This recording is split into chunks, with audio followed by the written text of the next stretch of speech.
রাশিয়ার দখলে চলে যাবে ইউক্রেন। হ্যাঁ দর্শক, এমনই মত পোষণ করেছেন মার্কিন প্রেসিডেন্ট ডোনাল্ড ট্রাম্প, যার মাধ্যমে নিজের ছোড়া বুলিতেই হাসির পাত্র হয়ে যাচ্ছেন ট্রাম্প। রাশিয়া ইউক্রেন যুদ্ধ বন্ধ করতে সম্প্রতি রুশ প্রেসিডেন্ট ভ্লাদিমির পুতিনের সাথে ফোনালাপ করেছেন ট্রাম্প, এমন দাবি করে মার্কিন সংবাদ মাধ্যম দ্য নিউ ইয়র্ক পোস্ট। যদিও মার্কিন এই সংবাদ মাধ্যমটির দাবি প্রসঙ্গে নিরপেক্ষ অবস্থানে রয়েছে রুশ প্রেসিডেন্ট পুতিনের মুখপাত্র দিমিত্রি পেসকভ। এদিকে ইউক্রেনকে দেয়া সামরিক সহায়তার অর্থ ফেরতও চেয়েছেন মার্কিন প্রেসিডেন্ট ট্রাম্প, যার ফলে যুদ্ধক্ষেত্রে নাস্তানাবুদ ইউক্রেন পড়েছে মহাসংকটে। ডোনাল্ড ট্রাম্প প্রেসিডেন্ট হিসেবে হোয়াইট হাউসে ফিরলে রুশ ইউক্রেন যুদ্ধ বন্ধ প্রসঙ্গে সম্ভাবনার দ্বার খোলে, কিন্তু আলোচনার চেয়ে যেন সমালোচনাই বেশি ট্রাম্পকে ঘিরে। যুক্তরাষ্ট্রের সদ্য সাবেক প্রেসিডেন্ট জো বাইডেন তার মেয়াদে রাশিয়ার বিরুদ্ধে লড়তে ইউক্রেনকে দিয়ে গেছেন অঢেল সাহায্য।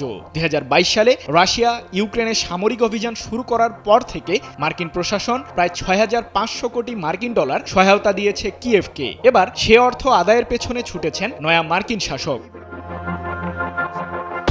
মার্কিন সংবাদ মাধ্যম ফক্স নিউজকে দেয়া এক সাক্ষাৎকারে যুক্তরাষ্ট্রের 47তম প্রেসিডেন্ট ট্রাম্প বলেছেন, আমি আমাদের অর্থের নিরাপত্তা চাই, কারণ আমরা ইউক্রেনে শত শত বিলিয়ন ডলার ব্যয় করেছি। ইউক্রেন একদিন রাশিয়ার অংশ হয়ে যেতে পারে, আবার নাও হতে পারে, কিন্তু আমি আমাদের অর্থ ফেরত চাই। ট্রাম্প প্রশাসন আর কিয়েভকে কোনো ধরনের অর্থ সহায়তা দেবে না বলেও ইউক্রেনের প্রেসিডেন্ট ভলোদিমির জেলেনস্কিকে সতর্ক করেন ট্রাম্প। ফক্স নিউজের বরাতে 11 ফেব্রুয়ারি এক প্রতিবেদনে বিষয়টি নিশ্চিত করেছে রুশ রাষ্ট্রীয় সংবাদ মাধ্যম তাস। গত বছরের জুনে রুশ প্রেসিডেন্ট পুতিন দেশটির পররাষ্ট্র মন্ত্রণালয়ের এক বৈঠকে যুদ্ধ বন্ধ প্রসঙ্গে কয়েকটি শর্ত পশ্চিমাদের উদ্দেশ্যে ছুড়ে দেন। শর্তগুলো হলো ইউক্রেনের দনবাস ও নভরোসিয়া অঞ্চল থেকে জেলেনস্কির সামরিক বাহিনী প্রত্যাহার, রাশিয়ান ভাষায় কথা বলা ইউক্রেনের নাগরিকদের নিরাপত্তা ও স্বাধীনতা নিশ্চিতে প্রতিশ্রুতি দেয়া এবং ইউক্রেনের ন্যাটোর সদস্য হওয়া থেকে বিরত থাকা। সেই সাথে দেশটি যাতে পারমাণবিক সক্ষমতা অর্জন করতে না পারে সে বিষয়টিও নিশ্চিত করা। আর রাশিয়ার প্রতি যুক্তরাষ্ট্রের নিষেধাজ্ঞা প্রত্যাহার করে নেয়ার শর্তও জুড়ে দেন পুতিন। সঠিক প্যাড আর সঠিক তথ্য দিয়ে এসব সামলে নিব এক হয়ে।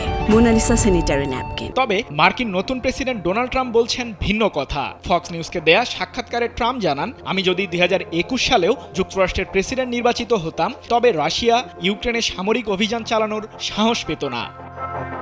সৃজন মাহমুদ, নিউজ 24।